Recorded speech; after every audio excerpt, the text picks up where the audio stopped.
السلام عليكم. بسم الله الرحمن الرحيم. الحمد لله رب العالمين. نشهد أن لا إله إلا الله ونشهد أن محمدًا عبده ورسوله. اللهم صل وسلم وبارك على رسولك وحبيبك سيدنا محمد وعلى آل وأصحاب سيدنا محمد وعلى جميع الأنبياء والمرسلين ومن اقتدى بهديهم إلى يوم الدين. أما بعد، فضيلة الشيخ العلامة الدكتور المستشار السيد الفاضل علي الهاشمي طول الله عمره مع الصحة والعافية،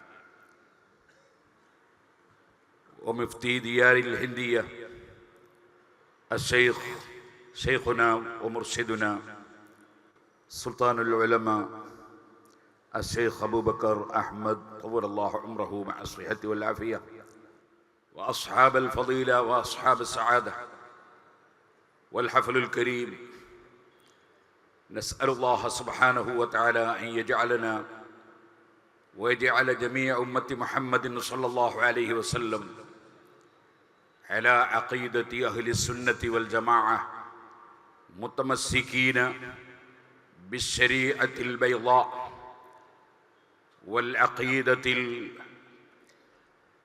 الحسنة على طريقة السلف الصالحين من الصحابة والأئمة المجتهدين وسائر علماء الله سبحانه وتعالى العاملين. ആദരണീയരായ ഉസ്താദുമാർ, സാദാത്തുക്കൾ, ഉലമാക്കൾ, ഉമറാക്കൾ, പ്രിയപ്പെട്ട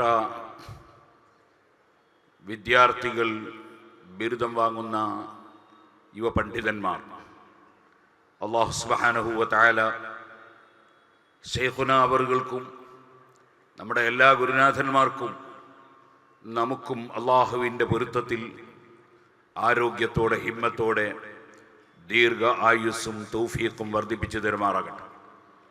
ഈ മഹത്തായ സ്ഥാപനത്തിൽ നിന്ന് ബിരുദമെടുത്ത് പുറത്തിറങ്ങി ലോകത്തിൻ്റെ വിവിധ ഭാഗങ്ങളിൽ വലിയ സേവനങ്ങൾ ചെയ്തുകൊണ്ടിരിക്കുന്ന പതിനായിരക്കണക്കിന് സഖാഫികളിൽ ഒരു എളിയവൻ മാത്രമാണ് ഞാൻ.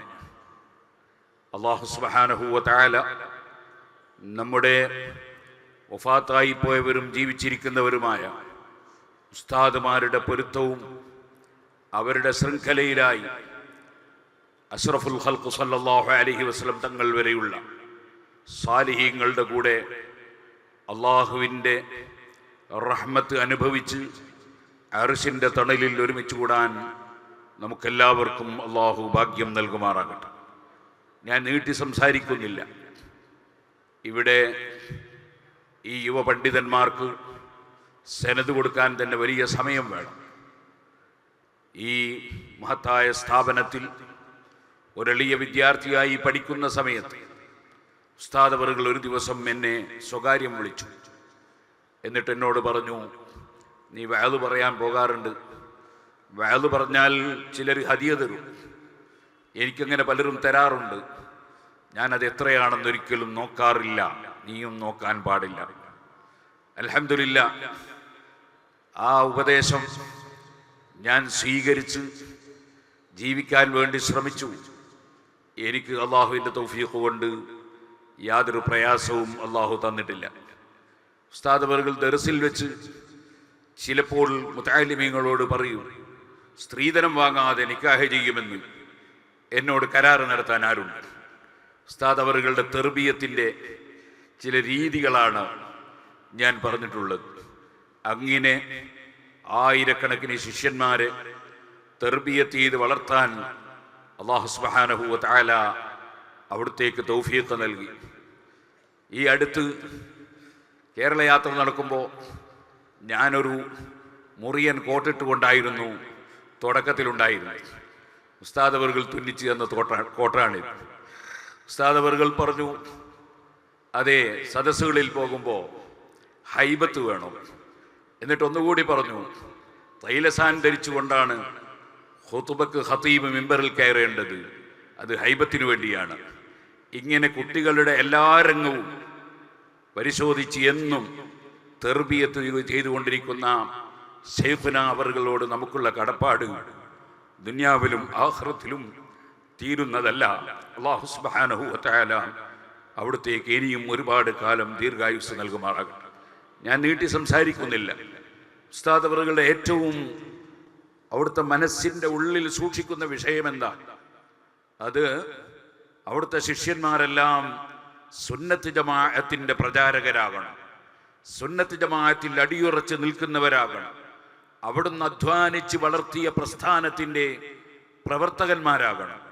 അവിടെയാണ് ഉസ്താദ് അവറുകളുടെ ഏറ്റവും വലിയ സന്തോഷവും ഏറ്റവും വലിയ പൊരുത്തവും. അല്ലാഹു സുബ്ഹാനഹു വ തആല നമുക്കെല്ലാം അതിന് തൗഫീഖ് നൽകുമാറാകട്ടെ.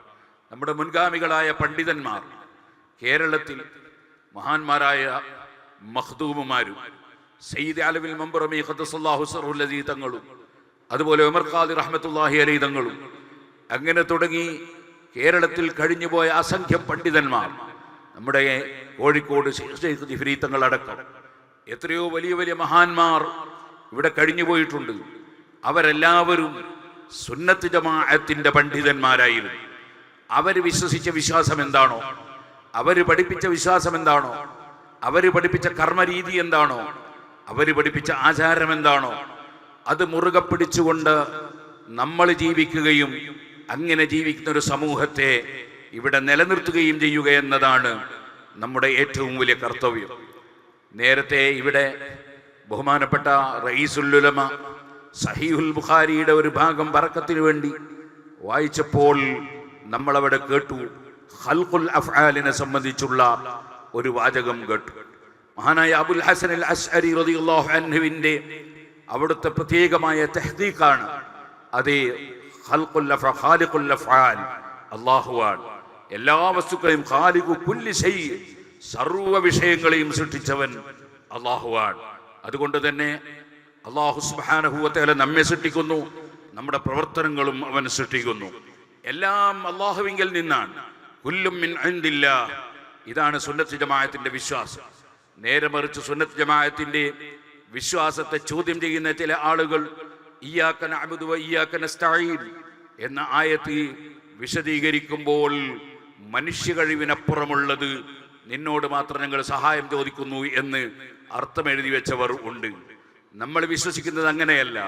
എല്ലാ കഴിവും അന്നൽ ഖുവ്വത ലില്ലാഹി ജമീഅ, മുഴുവൻ കഴിവുകളും അല്ലാഹുവിനാണ്. ഏതൊരു മനുഷ്യനും ഏതൊരു സൃഷ്ടിക്കും അല്ലാഹു സുബ്ഹാനഹു വ തആല അപ്പോൾ കൊടുക്കുന്ന കഴിവുകളാണ് ഉള്ളത്. ആ കഴിവുകൾ അല്ലാഹു സുബ്ഹാനഹു വ തആല നൽകുമ്പോൾ അവർക്ക് ലഭിക്കുന്നു എന്നല്ലാതെ ഒരിക്കലും ഖാലിഖുൽ അഫ്ആൽ അല്ലാഹു അല്ലാതെ വേറെയില്ല എന്ന് വിശ്വസിക്കുന്ന അഹ്ലുസുന്നത്തി വൽ ജമാഅ. അതേ സമയത്ത് അതിനെ രണ്ടായി തിരിച്ച് ചിലതൊക്കെ അല്ലാഹുവിന് കഴിയുന്നത്, ചിലതൊക്കെ സൃഷ്ടികൾക്ക് കഴിയുന്നത് എന്ന വേർതിരിവാണ് വാസ്തവത്തിൽ യഥാർത്ഥ തൗഹീദിനെതിരായി വരുന്നത്. ആ വിഷയത്തിൽ കെട്ടിമറിഞ്ഞ കക്ഷികൾ എത്രയോ ആശയങ്ങൾ മാറ്റി മാറ്റി പറഞ്ഞു. അവർക്ക് തൗഹീദിൽ ഇന്നും ഒരു സ്ഥാനത്തെത്താൻ കഴിഞ്ഞില്ല. അതേസമയത്ത് പരിശുദ്ധ അഹ്ലുസുന്നത്തി വൽ ജമാഅ തൗഹീദ് മുതൽക്ക് സർവ്വവിശ്വാസങ്ങളിലും മഹാനായ ഇമാം അബുൽ ഹസൻ അൽ അശ്അരി റളിയല്ലാഹു അൻഹുവും അബൂ മൻസൂർ അൽ മാതുരിദി റളിയല്ലാഹു അൻഹുവും അവർ രണ്ടുപേരും ഇമാം സുബ്കി റളിയല്ലാഹു അൻഹു അവിടുത്തെ നൂനിയയിൽ പറഞ്ഞതുപോലെ 4 മദ്ഹബിന്റെ അയിമ്മത്തിനെ പിന്തുടർന്നുകൊണ്ടാണ് അവരെല്ലാം ഇവിടെ അഖീദ പ്രചരിപ്പിച്ചിട്ടുള്ളത്. ആ 4 മദ്ഹബിന്റെ അയിമ്മത്തിനെ പിന്തുടർന്നുകൊണ്ടാണ് ലോകം മുഴുക്കെയുള്ള മുഖ്യധാരാ മുസ്ലിമീങ്ങൾ ജീവിക്കുന്നത്. ആ മുഖ്യധാരാ മുസ്ലിമീങ്ങളുടെ ജീവിതത്തിൽ നിന്ന് അവരെ വെട്ടിമാറ്റി മുസ്ലിം സമുദായത്തിൽ ഭിന്നിപ്പുണ്ടാക്കിയവരാണ് യഥാർത്ഥത്തിൽ ബിദ്അത്തുകാരെന്ന് പറയുന്നത്. അവരുടെ നാശം വളരെ വലുതാണ്. ഇവിടെ പലപ്പോഴും മുസ്ലിമീങ്ങളല്ലാത്ത പലരും നമ്മുടെ രാജ്യത്ത് ജീവിക്കുന്നുണ്ട്. അവർക്കും കൂടി ജീവിക്കാനുള്ളതാണ് ഇന്ത്യ രാജ്യം, നമുക്കും ജീവിക്കാനുള്ളതാണ് ഇന്ത്യ രാജ്യം. പക്ഷേ ഞാനൊരു കാര്യം ഉണർത്തട്ടെ, വേറെ മതക്കാരും നമ്മുടെ മതത്തെ നശിപ്പിക്കാൻ വേണ്ടി ശ്രമിക്കുന്നില്ല. കാരണം അവരാരും ഖുർആൻ ഓതിയിട്ട് നിസ്കരിക്കേണ്ടത് നിങ്ങളിപ്പം നിസ്കരിക്കുന്നത് പോലെ 5 നേരമല്ല 3 നേരമാണെന്ന് ഇവിടെ ഒരു ഹൈന്ദവനും പ്രസംഗിക്കുകയോ പുസ്തകം എഴുതുകയോ ചെയ്തിട്ടില്ല. ഒരു ക്രിസ്ത്യാനിയും നിങ്ങൾ നിസ്കരിച്ചു കൊണ്ടിരിക്കുന്ന 20 റക്അത്ത് അത് 8 എന്നാണ് ഹദീസ് പഠിപ്പിക്കുന്നത് എന്ന് ഹദീസ് ദുർവ്യാഖ്യാനം ചെയ്ത് പഠിപ്പിച്ചിട്ടില്ല. അതുപോലെ ഒരു വിശ്വാസത്തെയും കർമ്മത്തെയും അതിനെ അട്ടിമറിച്ച് അള്ളാഹുവിന്റെ ദീൻ അട്ടിമറിക്കുക എന്ന പരിപാടി ഇവിടെ വേറെ മതക്കാരും ചെയ്തിട്ടില്ല. അത് ചെയ്തത് മുസ്ലിമിന്റെ പേരിൽ തന്നെ ഖുർആൻ ദുർവ്യാഖ്യാനം ചെയ്യുന്ന കക്ഷികളാണ്. അതുകൊണ്ടാണ് ഖുർആൻ നേരത്തെ തന്നെ നമ്മളെ പഠിപ്പിച്ചു വെച്ചത്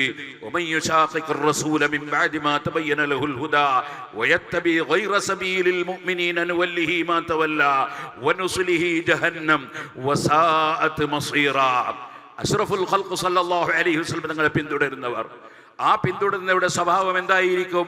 അത് മുഅ്മിനീങ്ങളുടെ വഴി നബി സല്ലല്ലാഹു അലൈഹി വസല്ലം തങ്ങൾ മുതൽ സ്വഹാബത്ത് മുതൽ താബിഈങ്ങൾ മുതൽ തബഉ താബിഈങ്ങൾ മുതൽ അയിമ്മത്ത് മുജ്തഹിദുകൾ മുതൽ പൂർവകാലം മുതലേ ജീവിച്ചു വരുന്ന മുസ്ലിം സമുദായം, ആ മുസ്ലിം സമുദായത്തിന്റെ ആശയങ്ങളെ അംഗീകരിക്കാതെ പുതിയത് പിന്തുടരുന്നവരാണെങ്കിൽ അവർക്ക് അള്ളാഹുവിന്റെ ശിക്ഷയുണ്ടെന്നാണ് ഖുർആൻ പഠിപ്പിക്കുന്നത്. അള്ളാഹു സുബ്ഹാനഹു വ തആല സുന്നത്ത് ജമാഅത്തിന്റെ ഇഖ്ലാസുള്ള ഖാദിമീങ്ങളായി നമുക്കെല്ലാവർക്കും, ഉസ്താദ് അവരുടെ മുഴുവൻ ശിഷ്യന്മാർക്കും, അതേപോലെ സുന്നത്ത് ജമാഅത്തിൽ പഠിച്ചു വളരുന്ന ഏത് സ്ഥാപനത്തിൽ പഠിക്കുന്ന വിദ്യാർത്ഥികളാണെങ്കിലും അവർക്കെല്ലാവർക്കും സുന്നത്ത് ജമാഅത്തിന്റെ ഖാദിമീങ്ങളായി സമൂഹത്തിന് സേവനം ചെയ്യാൻ, രാഷ്ട്രത്തിന് സേവനം ചെയ്യാൻ അള്ളാഹു തൗഫീഖ് നൽകുമാറാകട്ടെ എന്ന് പറഞ്ഞുകൊണ്ട് ഞാൻ എല്ലാവിധ ആശംസകളും ഈ ചെറുപ്പക്കാരായ എൻ്റെ സഹോദരന്മാർ, എൻ്റെ അനുജന്മാർ, അവർക്ക് പ്രത്യേകം ആശംസ അർപ്പിച്ചുകൊണ്ട് ഞാൻ എൻ്റെ വാക്കുകൾ അവസാനിപ്പിക്കുന്നു.